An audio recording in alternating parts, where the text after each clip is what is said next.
గబ్బర్ సింగ్ అనగానే మనకి అంత్యాక్షరి ఎపిసోడ్ గుర్తొస్తుంది. అవునండి. ఆ తర్వాత చాలామంది డైరెక్టర్లు, చాలామంది రైటర్లు అంత్యాక్షరి ఎపిసోడ్ని రిప్లికా చేసి దాన్ని స్ఫూర్తిగా తీసుకుని రాయడం మొదలెట్టారు. అది పులిని చూసి నక్క వాత పెట్టుకున్నట్టే అయినాయి ఆ ఎపిసోడ్లన్నీ. నేను ఫ్లోలో అవును అనేస్తానే, దీనికి అవును అనట్లేదు. ఓకే, ఇప్పుడు ఉస్తాద్లో అలాంటి ఎపిసోడ్ ఏమన్నా ప్లాన్? కాదండి, నాకు గబ్బర్ సింగ్ వచ్చిన బెస్ట్ కాంప్లిమెంట్, మీరు మరిన్న క్వశ్చన్ నాకు అర్థమైంది. గబ్బర్ సింగ్ వచ్చిన బెస్ట్ కాంప్లిమెంట్ ఏంటంటే, ఇందాక త్రివిక్రమ్ గారు ఆ వీడియోలో త్రివిక్రమ్ గారు మాట్లాడుతారు, హరీష్ బాగా రాశాడు, బాగా చూపించాడు, కళ్యాణ్ గారిని ఫ్యాన్స్ ఎలా అన్నారు. ఆయన తర్వాత ఆ ప్రెస్ మీట్ అయిన తర్వాత ఆయన కారులో కూర్చుంటే ఒక మాట అన్నాడు, హరీష్ నేను ఈ సినిమా చేస్తున్నాను, దబ్బంగ్ చూశాను, కళ్యాణ్ గారు చేస్తున్నారు కదా అని. అందులో మదర్కి వాడే ఒక ఇన్హేలర్ తప్ప, దబంగ్లోంచి ఒక చిన్న ఇన్హేలర్, అది తప్ప ఇంకేం వాడలేదు. ఆ ఇన్హేలర్ని ఎందుకు రీమేక్ రేట్స్ అన్ని కోట్లు ఇచ్చుకున్నారు, మామూలుగా మార్కెట్లో దొరుకుతుంది కదా ఇన్హేలర్ అన్నారు. That is the biggest compliment for me. అయినా ఆయన అంటే త్రివిక్రమ్ లాంటి ఒక రెప్యూటెడ్ రైటర్, ఒక స్టార్ రైటర్, నేను ఎంత శాతం రీమేక్ చేశా అని చెప్పడానికి ఆయన చెప్పిన ఉదాహరణ అది. సో అంత్యాక్షరి కూడా అలాగే వచ్చింది.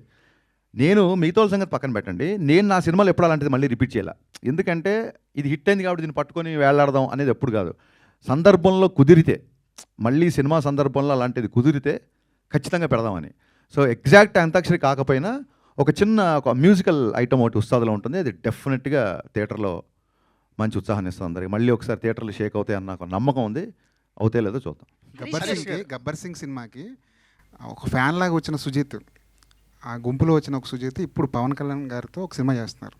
అదే టైంలో మీ సినిమా కూడా సైమిల్టేనియస్గా షూట్ జరుగుతుంది. అవును. ఒక ఫ్యాన్ డైరెక్టర్ అయితే పవన్ కళ్యాణ్ గారు ఇచ్చే స్పేస్ ఎలా ఉంటుంది?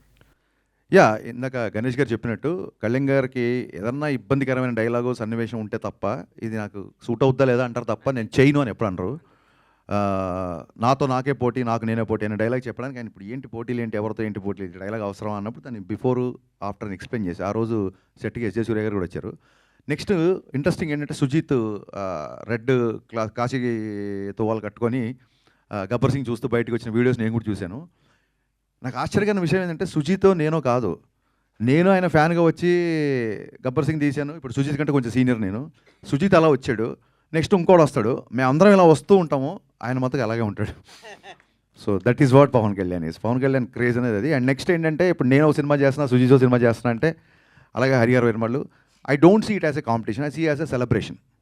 ఇప్పుడు చాలామంది ఫ్యాన్స్ కూడా, ఇప్పుడు ఒక పవన్ కళ్యాణ్ ఫ్యాన్గా ఒక పవన్ కళ్యాణ్ సినిమా వస్తుంది, ఆల్రెడీ ఓజీ టీజర్ అందరికీ నచ్చింది, అందరు ఫ్యాన్స్ లాగే నేను వస్తాను. ఇప్పుడు వాళ్ళ ఓజీ సైడ్ నుంచి అప్డేట్ ఉందని చెప్పి, అంటే పవన్ కళ్యాణ్ గారు మా సినిమా చేసిన నెంబర్ ఆఫ్ డేస్ చాలా తక్కువ, అందులోంచే మేము ఒక గ్లిమ్స్, 2 టీజర్లు, చాలా ఫోటోలు వదిలేసాం. ఇంకా మళ్ళీ టీజర్లు వదలడానికి చేయడానికి కొత్తగా మళ్ళీ షూటింగ్ చేయాలి. సో ఓజీ నుంచి అప్డేట్ వస్తుంది కాబట్టి మేము పెద్దగా ఈసారి అప్డేట్ చేయట్లేదు. We are also going to celebrate OG update.